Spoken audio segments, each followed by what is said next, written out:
RBSC Hindi में आप सभी का स्वागत है।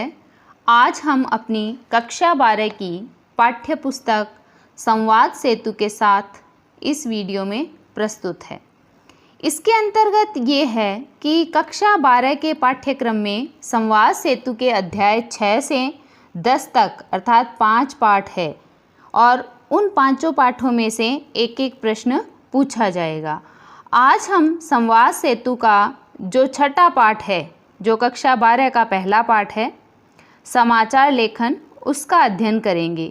इसके अंतर्गत पहले मैं आपको समझाऊंगी कि समाचार लेखन क्या होता है, फिर इससे जो महत्वपूर्ण प्रश्न बनते हैं उन प्रश्नों के साथ उत्तर सहित मैं आपको इसकी पूरी व्याख्या बताऊंगी। आप इसको ध्यानपूर्वक पढ़ें व सुनें।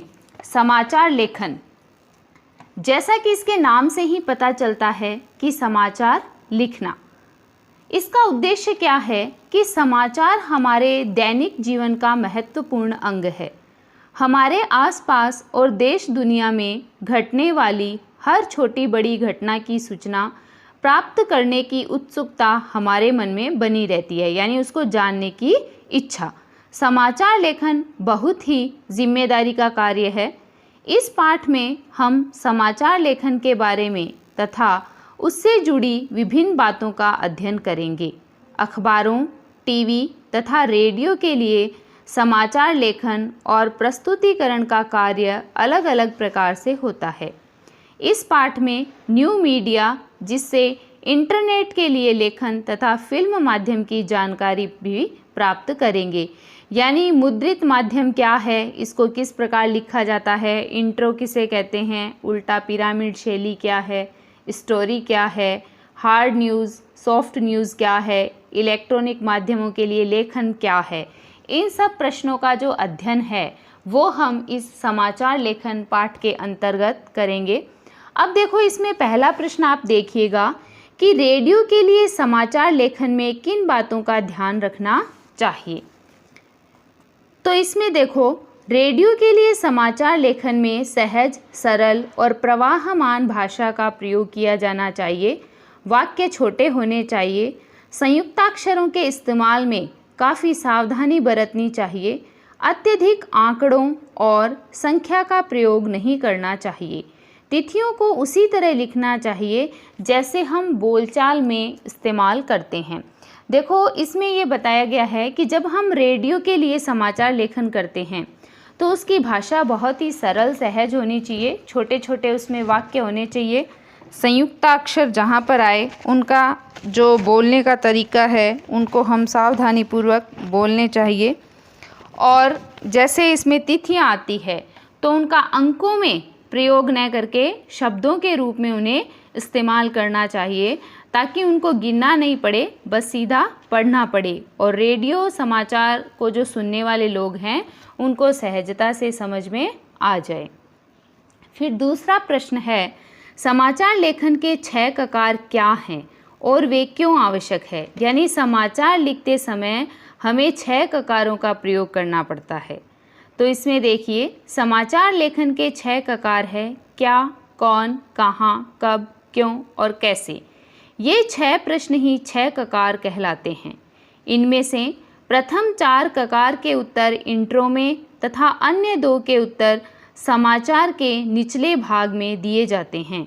समाचार को प्रभावी एवं पूर्ण बनाने के लिए ही इनका प्रयोग किया जाता है। यानी जब समाचार लेखन हम करते हैं तो 6 प्रकार के जो प्रश्न होते हैं उन प्रश्नों का उत्तर हमें समाचार लेखन के अंतर्गत दिया जाता है, जिसमें 4 ककार तो इंट्रो में आ जाते हैं और बाकी के जो है वो उसको प्रभावी पूर्ण बनाने के काम में आते हैं। अगला प्रश्न है, इंट्रो लिखते समय किन बातों का ध्यान रखना चाहिए। इंट्रो समाचार का प्रारंभिक एवं महत्वपूर्ण भाग होता है। इसमें 6 ककारों की जानकारी एक साथ दी जाती है। इससे पाठक को खबर की प्रारंभिक पंक्तियों में संपूर्ण सूचना में ये बताया गया है। जब आप इंट्रो लिखते हो तो इंट्रो जो है वो समाचार का महत्वपूर्ण भाग होता है और इसको प्रभावी बनाने के लिए 6 ककारों की जो जानकारी है वो एक साथ इसमें दी जाती है। फिर अगला प्रश्न देखिए, अखबार और टीवी के समाचार लेखन में क्या अंतर है, यानी अखबार के लिए समाचार कैसे लिखे जाते हैं और टीवी के लिए कैसे लिखे जाते हैं। तो इसमें देखिए, अखबार एक पठन माध्यम है और टीवी दृश्य श्रव्य माध्यम है, यानी अखबार को हम पढ़ते हैं जबकि टीवी को हम देखते भी हैं और सुनते भी हैं और पढ़ते भी हैं। अखबार का संबंध मुख्य रूप से साक्षर वर्ग से होता है, यानी अखबार तो केवल वही व्यक्ति पढ़ सकता है जो पढ़ा लिखा होता है, जबकि टीवी का संबंध साक्षर व निरक्षर दोनों वर्गों से हैं। दोनों माध्यमों की प्रकृति में अंतर होने के कारण दोनों के लिए समाचार लेखन में अंतर होता है। अखबार समाचार लेखन में इंट्रो के अलावा उल्टा पिरामिड शैली अपनाई जाती है। खबरें कॉलमों में विभाजित रहती है। भाषा की शुद्धता का ध्यान रखा जाता है, जबकि टीवी में समाचार लेखन के साथ विजुअल का ध्यान रखा जाता है, मतलब जो चीज़ें दिखाई देती हैं। इसमें कुछ विशेष चरण होते हैं, जैसे breaking news, dry anchor, phone in, anchor visuals, anchor bite, live एवं एंकर पैकेज, यानी इन सब चरणों का ध्यान रखते हुए हमें समाचार लिखना पड़ता है। 5वां प्रश्न देखिए, पटकथा क्या होती है, यानी फिल्म में पटकथा क्या होती है। पटकथा का अर्थ है ऐसी कथा जो पर्दे पर दिखाई जाए। पट माने पर्दा और कथा माने कहानी, कि ऐसी कहानी जो पर्दे पे दिखाई जाए, चाहे वह पर्दा बड़ा हो या छोटा। अर्थात सिनेमा और टेलीविज़न दोनों ही माध्यमों के लिए बनने वाली फिल्मों, धारावाहिकों का मूल आधार पटकथा ही होती है। पटकथा कुछ और नहीं, कैमरे से फिल्म के पर्दे पर दिखाए जाने के लिए लिखी हुई कथा है। यह कार्य 3 चरणों में किया जाता है। पहले कहानी लिखी जाती है, फिर स्क्रीन प्ले या पटकथा तैयार की जाती है और अंत में संवाद लिखे जाते हैं। यानी इन 3 बातों का प्रयोग जो है वो पटकथा के अंतर्गत किया जाता है। फिर देखो 6ठा प्रश्न है, नव माध्यमों के लिए कौन लिख सकता है? क्या इसके लिए कोई औपचारिक शिक्षा की आवश्यकता होती है? तो इसका उत्तर देखिए, कोई भी व्यक्ति जो लेखन में रुचि रखता है वह नव तकनीक से परिचित है, नव माध्यमों के लिए लिख सकता है। नव माध्यम मुख्यतः इंटरनेट से संबद्ध है। इस माध्यम के लिए लिखने हेतु लेखक की भाषा पर पकड़, लगातार अद्यतन रहने की प्रवृत्ति, समय पर काम करने की प्रवृत्ति व कंप्यूटर पर कार्य करने की क्षमता होनी चाहिए। यानी जो व्यक्ति इनमें रुचि रखता है, जिसकी भाषा पर पकड़ होती है, जो हमेशा कार्यरत होता है, जिसे कंप्यूटर का भी ज्ञान होता है, वह यह कार्य कर सकता है। इसकी शिक्षा स्वयं के अभ्यास से मिल सकती है अथवा इनके लिए निर्मित शिक्षा संस्थानों से भी प्राप्त की जा सकती है। सैद्धांतिक ज्ञान के साथ प्रभावी लेखन के लिए औपचारिक शिक्षा की आवश्यकता होती है। अगला प्रश्न देखिए, समाचार लेखन की उल्टा पिरामिड शैली क्या है, स्पष्ट कीजिए। तो इसमें है, उल्टा पिरामिड शैली समाचार लेखन की सबसे उपयोगी और लोकप्रिय शैली है। इस शैली में सबसे महत्वपूर्ण सूचना या घटना सबसे पहले और कम महत्वपूर्ण सूचनाएं बाद में प्रस्तुत की जाती है। इस शैली में समाचार को 3 भागों में बांटा जाता है। पहले इंट्रो, फिर बॉडी और फिर समापन, यानी महत्वपूर्ण खबरें जो है वो शुरुआत में दी जाती है। 8वां प्रश्न देखिए, स्टोरी किसे कहते हैं, स्पष्ट कीजिए। मीडिया की भाषा में समाचार या खबर को स्टोरी कहा जाता है। स्टोरी से तात्पर्य किसी साहित्यिक कहानी से न होकर बड़ी या विस्तार पूर्वक लिखी जाने वाली खबरें होती है। साप्ताहिक समाचार पत्रों व पत्रिकाओं में समाचार कथा शब्द का प्रयोग इसी दृष्टि से होता है। पहले पेज पर छपने वाली खबरें कवर स्टोरी के नाम से जानी जाती है।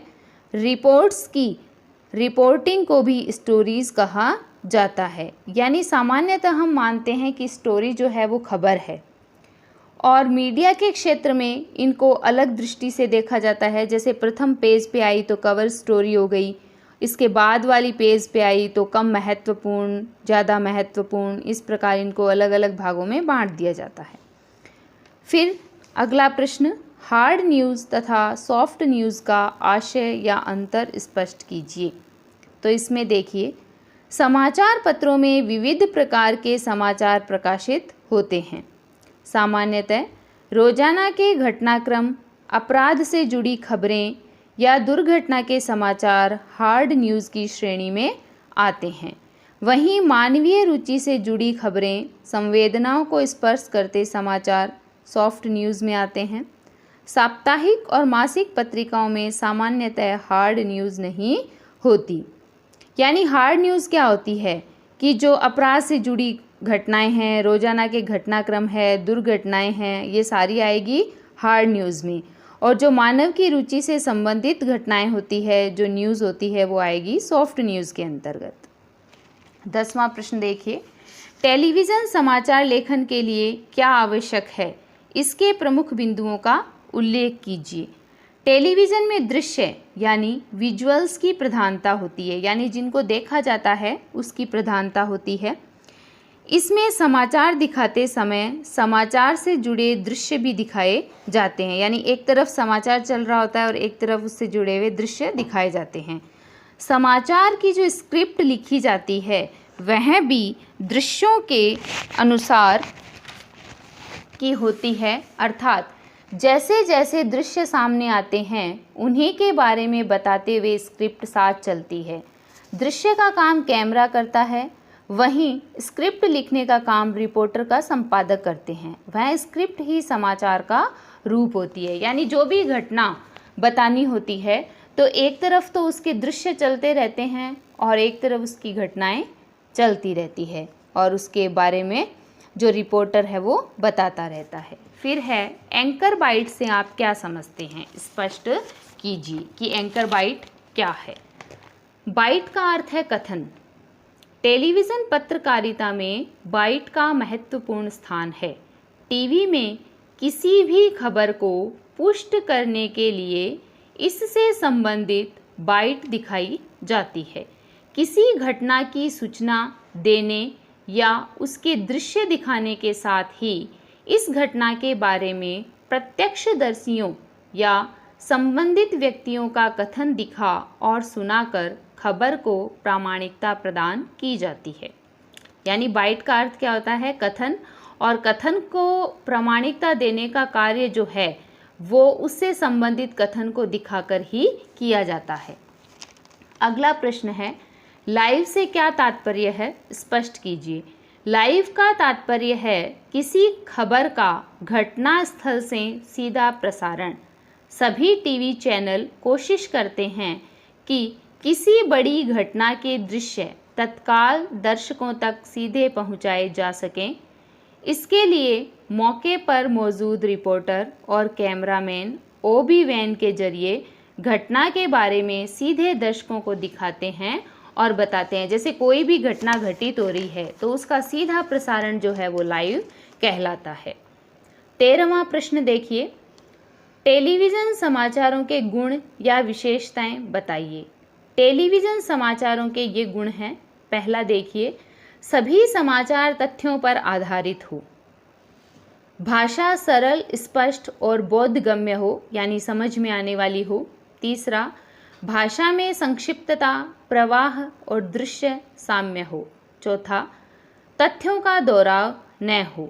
पांचवा, भ्रमित करने वाली सूचना का कदापि प्रसारण न हो। छठा, विशेष विषयों पर केंद्रित बुलेटिन तैयार होने चाहिए, जैसे क्राइम बुलेटिन, स्पोर्ट्स बुलेटिन, चुनाव बुलेटिन आदि।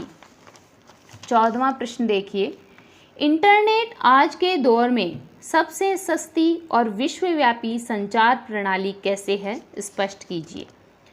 आज इंटरनेट लेखन अभिव्यक्ति का सशक्त और सर्वव्यापी माध्यम है। हम जो कुछ भी लिखने का कौशल रखते हैं, कविता, कहानी, लेख या फीचर, उसे टाइप करके इंटरनेट के माध्यम से अपने ब्लॉग या सोशल नेटवर्किंग साइट्स पर पोस्ट कर सकते हैं। हमारी लिखी सामग्री दुनिया के किसी भी कोने में बैठा व्यक्ति सरलता से पढ़ सकता है। इसलिए इंटरनेट को सबसे सस्ता और विश्वव्यापी संचार माध्यम कहा जाता है। यानी इसमें लेखक ये कहते हैं कि इंटरनेट जो है वो लेखन अभिव्यक्ति का सशक्त माध्यम है।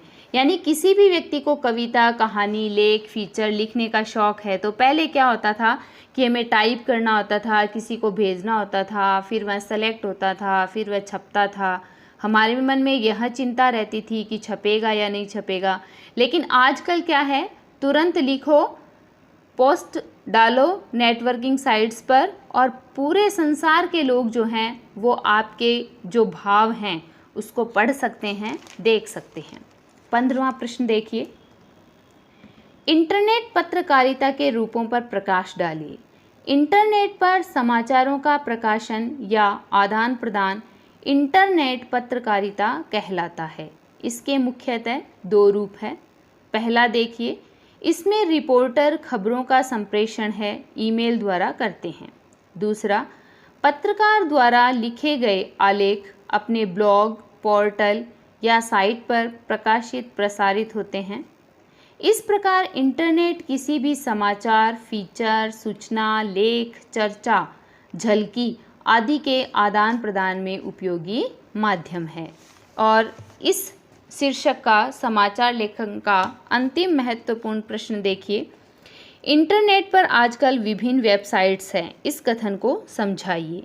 आजकल इंटरनेट पर बहुत सारी वेबसाइट्स हैं जिनमें हिंदी, अंग्रेजी व अन्य भाषाओं की विभिन्न विषयों पर वेबसाइट्स उपलब्ध हैं। ये अलग अलग विषयों पर बनी है, जिनमें कुछ साहित्यिक है तो कुछ संबंधित संस्कृति के विषय में है। ये लगातार अपने आप को अपडेट करती रहती हैं। उन्हें अच्छे कंटेंट की ज़रूरत बराबर बनी रहती है। आज के समय में इंटरनेट पर कुछ नया करके ही लोग अपनी आमदनी में वृद्धि कर सकते हैं। यानी इसमें लेखक ने बताया है कि इंटरनेट के माध्यम से आप अपनी जो प्रतिभा है वो और अच्छे तरीके से जनता के सामने जाहिर कर सकते हैं, क्योंकि इस वेबसाइट के अंतर्गत आप अलग अलग तरीके से लिख सकते हैं और अपने आप को लगातार अपडेट कर सकते हैं। आज हमने समाचार लेखन जो पाठ है उसके महत्वपूर्ण प्रश्नों का अध्ययन किया है। आपको समझ में आ गया होगा। अब इसमें एक बात आपको यह और करनी है कि संवाद सेतु का जो पाठ है समाचार लेखन, उसको ध्यानपूर्वक पढ़ना है, फिर इन प्रश्नों को पढ़ना है।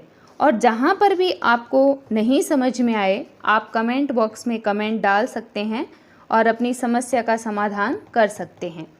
कल हम अपने नए शीर्षक के साथ विविध प्रकार के लेखन, फीचर, संपादकीय, संपादक के नाम पत्र, प्रतिक्रिया लेखन अपने नए वीडियो के साथ फिर मिलेंगे। तब तक मैंने जो आपको पढ़ाया है वो ध्यानपूर्वक आप पढ़ते रहिए। आज आप इतनी देर मेरे साथ जुड़े उसके लिए धन्यवाद।